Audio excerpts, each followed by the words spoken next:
Hello everybody, Ben here, and welcome back to another video. Today's video I'm going to be reviewing the Engage Society Hunselt Industrial Shunter. This is a society exclusive model, so you have to be a member of the society to buy it.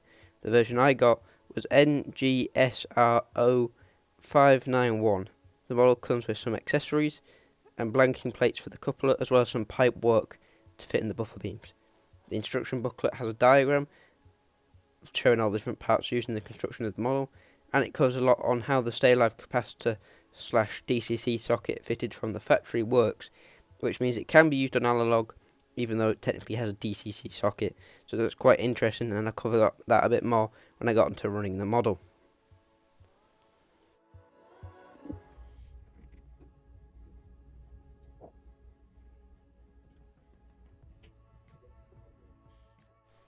Starting at the ends, there is the large metal buffers, any end coupling socket, a pipe, I assume a vacuum pipe, but I might be wrong, and a hook, but there is also several holes to fit the optional details in the parts pack, and you can also replace the NEM coupling with the various details from the parts pack. There is also even the lifting hooks as well, where the loco can be lifted on a crane.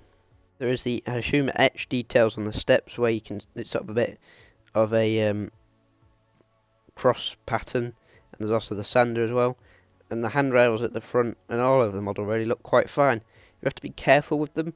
They're not snappable, they just come out, and you might need to be careful to make sure you don't bend them out of sort of shape, make sure they keep them straight. You've also got the grille behind them as well, that looks quite fine. It is quite clear where the cab joins to the rest of the loco, that's a bit annoying, it's quite a visible seam as it were, but at the back there's further handrails and doors as well. The other end of the buffer beam's the same with the handrails, but the handrails here go directly to the cab rather than just the upright bits for the shunter to hold on to. The coupling rods, wheel spokes and sanders all on the running gear all look quite fine but yet robust to me. I think they look quite smart, though some of the axles are visible, which is a bit annoying. On the bonnets there's various rivets and handles, and you can see the doors and the grills on the doors, they look quite fine as well. They're interesting, those. They're very small, yet they still look quite good. There's more rivets and handles on the short bonnet, as well as, I assume that's a tank, like a fuel tank filler, but I might be wrong. The same on the other side, though it doesn't have the black line on the short one. Also in the end you've got that dot, I don't know what that's for, the Hunselt sign, and also the two lights. There's that ball, I don't know what that's for, but that's there. It's not on the other side. The windows and everything look quite fine. You can see at the front there's another dot, and also there's the light and the Hunselt badge once again, as well as the large grills. The cab windows are very visible. There's no interior to my knowledge, I assume that's the DCC / stay alive capacitor. The window screen wipers look good, as well as the horn, and the window surrounds look good as well. There's also the further handrails and the windscreen wipers on the back of the cab as well. The NCB lettering on the side of the cab is printed very finely. I'm very pleased with how that looks. The two-tone green along with the red sort of pinstriping, that is also painted very well. I have no problems with that. And even the sort of Hunselt logos on the sides of the bonnet and the ends look good. I find the colours, they're sort of a matte rather than the shiny, apart from the horn that is very shiny. But I think it looks good, and I think with some weathering this would look right at home in a sort of colliery layout. I don't know if anyone's ever done that with this loco yet, but I think it would look very good. The axles, as I mentioned earlier, are covered mostly, but on one side they're not, but that might have been sort of general use. The handrails in white, they're painted very well. Overall, on this model, I'd say the paintwork's very good.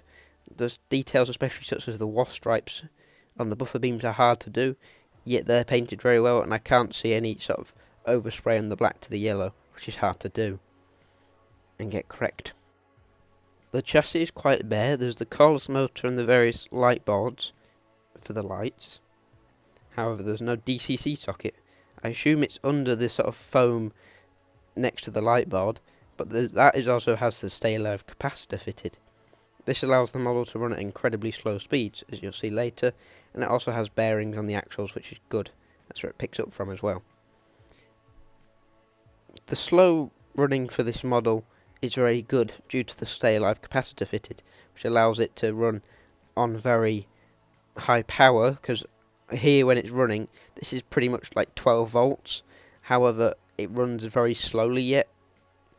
The absolute slow speed is not the best, but for sort of a loco of the size with 6 wheels is very good. You compare it to, say, the pannier tank that's in the background or the Dapple Terrier, that they run a lot worse at similar speeds. At higher speeds, obviously they run faster than this, but I found this to be sort of a really good shunting loco, which is what the National Coal Board would have used it for, and what the Engaged Society have changed the mechanism so the gearing is really slow, and also it uses a lot of power. As you see here, that's full power there, you can see on the Gauge Master controller, yet you can see how fast or not it runs. That's because of how this model is set up to do, and I think that's a really ingenious solution.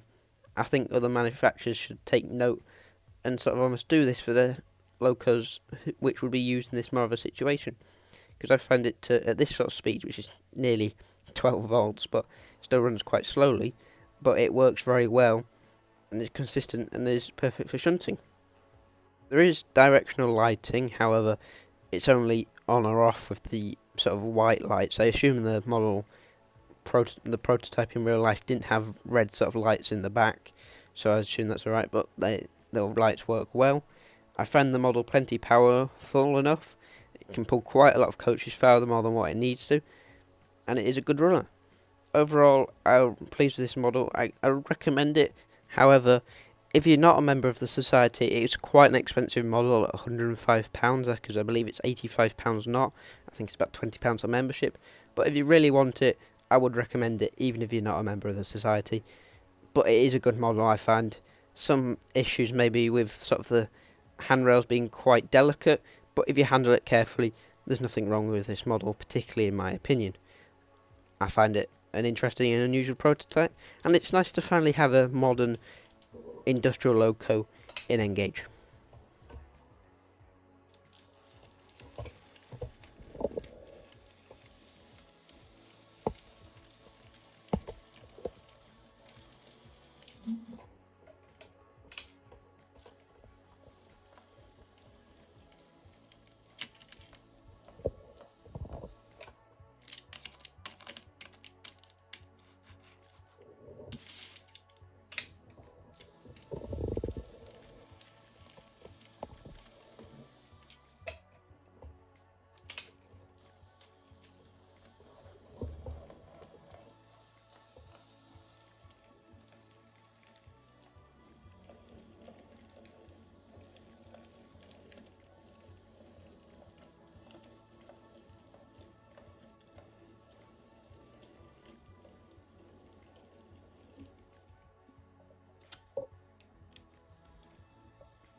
Thank you for watching this video by me. Please like and subscribe and leave a comment down below with some video ideas or feedback. Thank you for watching. Goodbye.